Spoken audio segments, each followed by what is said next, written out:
Agora eu passo a palavra para a pessoa que me inspirou a combater e que trouxe isso lá atrás, o nosso presidente Renan Santos.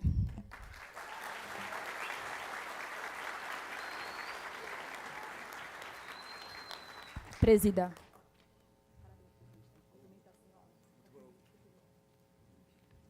Que perigo. Ela abre ramo do Briga com o Crime falando que se inspirou em mim, né? Logo ela mais perseguida aqui. Boa noite, amigos. Bom, eu queria agradecer. Eu não sei fazer essa parte regimental, que na figura do nosso prefeito, cumprimento a todos. Não sei seguir essa ordem regimental, mas na figura do prefeito, da Amanda, de todo mundo, está todo mundo devidamente cumprimentado. Para quem não me conhece, meu nome é Renan Santos, sou um dos fundadores do Movimento Brasil Livre e gosto de arrumar umas confusões aqui com a galera. E, enfim, tenho que manter certo formalismo aqui na forma de me colocar, mas, enfim, acho que vou trazer aqui uma mensagem muito sobre o que nós devemos fazer, sabe? A gente viu boas iniciativas aqui, oriundas do Executivo, boas iniciativas oriundas do Legislativo. E tudo isso, ou quase tudo, em termos de boas iniciativas no combate ao crime, param, e sempre param, numa legislação, parte dela plasmada na nossa Constituição, que facilita a vida do crime. Temos aqui muitos agentes de segurança aqui, policiais municipais, e quantas vezes eles não saíram às ruas, se colocaram numa posição de risco para a própria vida enfrentando o crime, e ao deter um vagabundo, um criminoso, descobrem que ele sai da delegacia horas depois, ou dias depois, sendo que muitos deles contam com assessoria jurídica do 1º Comando da Capital, em São Paulo, no Rio de Janeiro do Comando Vermelho, contam com ONGs e até setores da própria imprensa que apoiam, estão de olho para ver se houve algum tipo de violação. E eu não estou aqui com um discurso estilo, só vamos matar esses vagabundos. Não, não, a gente vive num Estado democrático de direito. Mas o nosso Estado democrático é de direito ou ele é parcialmente de direito, fazendo com que a sua vida, ou a vida de todos nós, seja impedida de ser executada na sua plenitude, porque nós somos, na prática, os presos nessa situação. Os nossos agentes de segurança prendem os bandidos são soltos e o cidadão fica devidamente preso. E como preso? Se você for olhar, se você mora numa casa, sua casa tem muro ou tem grade? Todos aqui. Se você mora num prédio, provavelmente tem um segurança, uma pessoa que vai brecar a entrada de pessoas, porque o seu prédio provavelmente também tem muro e também tem grade. A sua casa provavelmente vai ter, se você mora numa residência, grades nas janelas. E as portas têm que ser minimamente reforçadas. Se você sai de carro, seu carro vai ter um insufilme. Não blindado, porque não somos ricos aqui, mas você, no mínimo, quer que o bandido não veja a bolsa ou o celular. Se você anda com o celular na rua, você tem que esconder ele, porque ele pode ser roubado. Se você olhar e prestar atenção, boa parte do seu dia é determinado pela falta de segurança pública. Boa parte do dia a dia de qualquer pessoa absolutamente comum é determinado por isso. E a gente no Brasil, como a gente tem uma grande capacidade de adaptação, o brasileiro é muito adaptável, a gente se adapta e dá risada disso. Tem algumas pessoas que compram o famoso celular do bandido. Quem aqui não tem um? Guarda um celular velho, se vai ser assaltado, você dá o celular velho para o bandido. Isso se tornou recorrente e a gente naturaliza, porque na ânsia de tentar, talvez, viver uma vida normal, a gente cria simulações de mundo real e vai se adaptando. Ora, eu não quero me adaptar a isso. Quando alguma pessoa vai embora do Brasil, ou vai e visita um país de primeiro, ou visita um país de terceiro mundo como a Argentina, fica chocado, nossa, Buenos Aires a vida é normal. Sim, porque você é tratado como um animal aqui.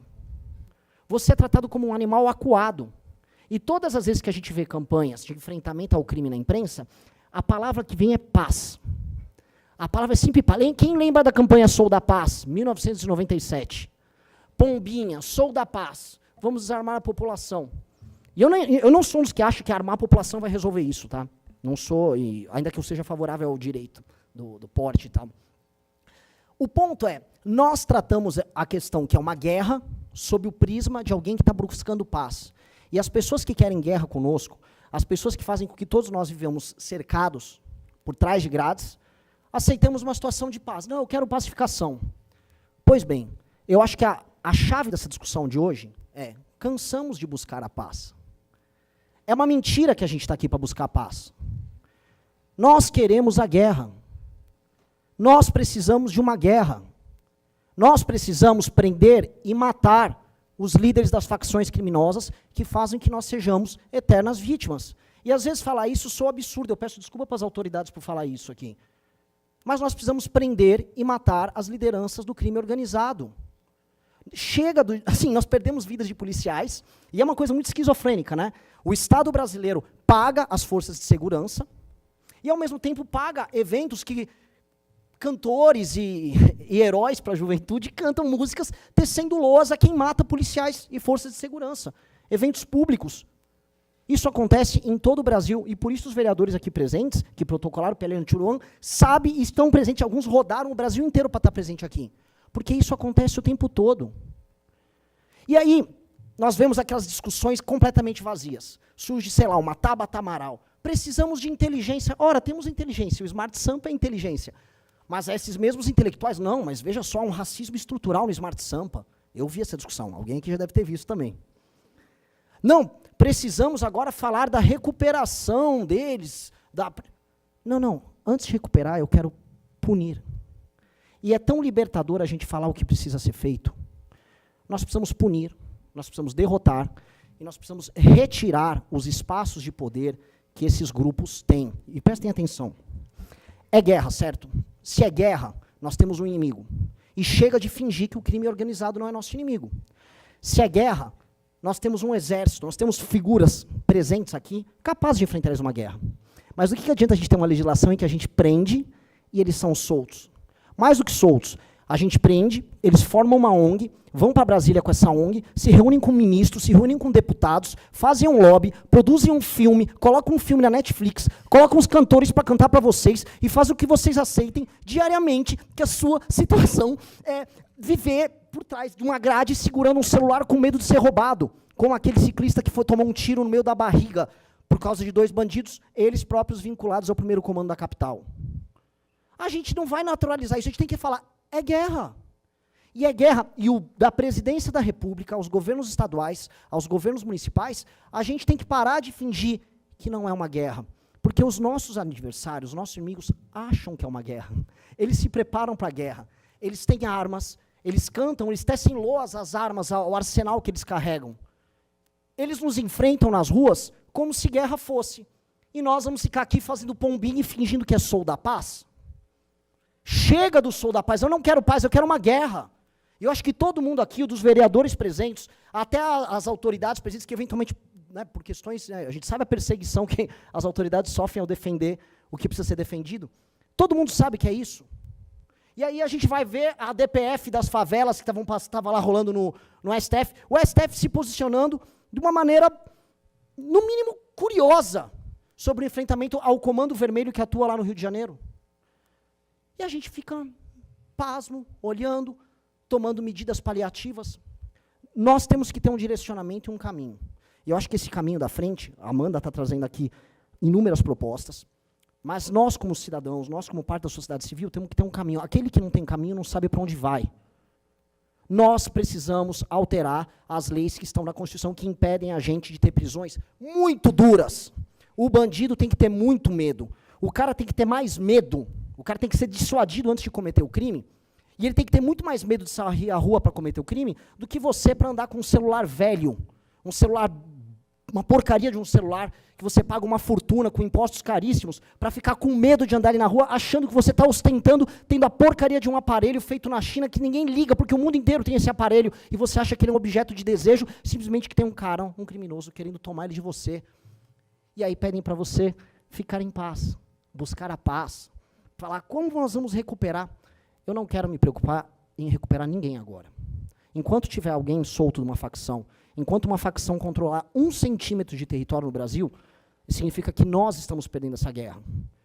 E isso nós temos que propor para nós enquanto geração. Qual é o papel da nossa geração? Aceitar ficar na paz, sendo dominado por esses caras, ou aceitar definitivamente ir para a guerra? Nós temos que ir para a guerra, e é a única coisa que importa. Se tem uma facção que controla um pedaço do território brasileiro, não importa em São Paulo, no Rio, a gente sabe o que está acontecendo no Brasil inteiro, aqui temos representantes do Legislativo do Brasil inteiro. Todo mundo sabe que algum naco do seu estado é controlado pelas facções criminosas. Todo mundo sabe disso. É aberto, é público, é notório.